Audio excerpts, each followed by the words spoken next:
Folks, here we come. Walking down the street,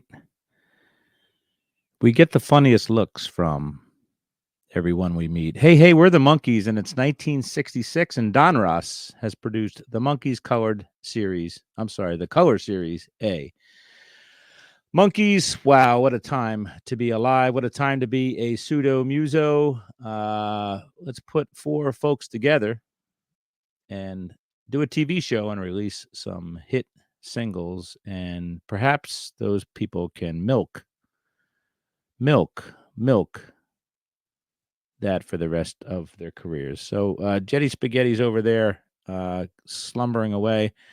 This is $2. If you've ever seen Better Off Dead, you know that you always have $2 nearby. So I'm looking at a different angle here. There's peanuts, there's calculators, there's water, there's all sorts of stuff. But what we're here to talk about is the 1966 Donruss Monkees Color Series A.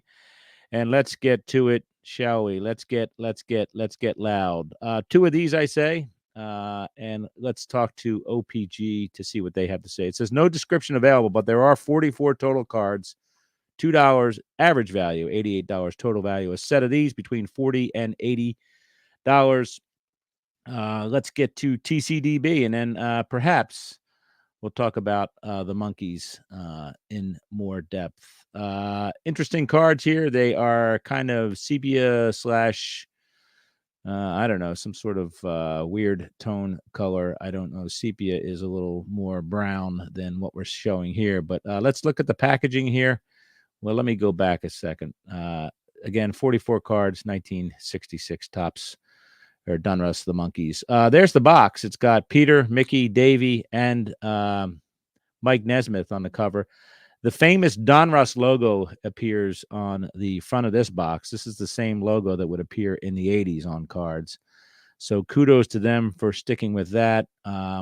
24 count box, the Monkees, photos, bubblegum, 5 cents, all that stuff. Let's look at the back here. It says kids demand super bubble. So of course, as usual, we're pushing bubblegum, not cards, but 1966 Raybert Productions Inc., trademark of Screen Gems Inc.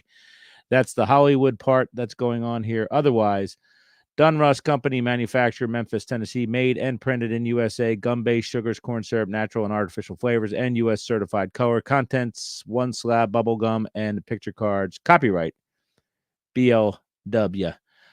So let's get more to the packaging here. We see the front of the wrapper that has the Monkees again, and it clearly says their names there, Mike, Peter, Davy, and Mickey. Vote for your favorite. Best looking, check 1. Davy Jones, Mike Nesmith, Mickey Dolenz, Peter Tork. Send your marked ballot to Monkey Ballots, P.O. Box 2114, Memphis, Tennessee 38102. And you can vote for the cutest or best looking, I guess, monkey. And I'm sure, I'm sure Peter Tork did not win that competition. I'm sure Mike Nesmith did not win that competition. So when the votes are counted, I will let everybody know. Let's go to the gallery. There is 44 again, and there's a puzzle on the back, and the front has all the information. Card number 1, unlike the Three Stooges, there are random acts of monkeys in these cards. So there's only 3, Peter Tork, Mickey Dolenz, and Mike Nesmith. Collect all 44 cards. It's got the Monkees logo there. 1966 Raybert Productions Inc., trademark of Screen Gems. So the Monkees are up to hijinks and shenanigans, and this may sound surprising to most, but this was not an organic endeavor. This was a manufactured, contrived band, and the cards kind of tell us that. There are lots of poses, some beefcake stuff. There's the comedy, the calamity of errors. There's the facsimile autographs on the front of the individual cards. Anyway, this is a part of, again, Americana. And I watched the Monkees when I was a kid. It seemed like a wonderful concept when you're 8 years old. Looking at a band, they all live together, they play together, they get into shenanigans and hijinks, and look like they're overall living a wonderful, wonderful life. So, anyway, based on all those Beatles movies, I guess, let's put it onto a TV episode where the kids can consume and devour.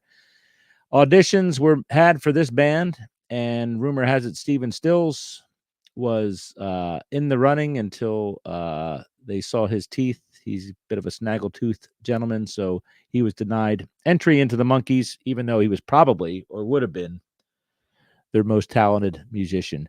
Neil Diamond did some writing for the Monkees, if I recall correctly, back in the day. Wrote some of the songs. Of course, I remember "Hey Hey We're the Monkees." I remember "Last Train to Clarksville." I remember that crossover of Davy Jones visiting the Brady Bunch, which really was the best of all worlds, all at one. So, yeah, some fun times. And again, the Monkees would go on forever and ever and ever in various formations, play an amusement park near you, a casino perhaps, maybe a riverboat, and certainly entertaining people throughout. Not sure how many are still alive. I know Mike Nesmith's mother apparently invented whiteout, or at least that was the urban legend when I was a kid. Otherwise, who knows what is true and untrue about these guys. 44 card set again. The Monkees, 1966 Donruss. Good to see Donruss rocking that little D logo for us way back in the 60s. That's Basement Tapes, episode number 151, I guess. Thanks. Bye.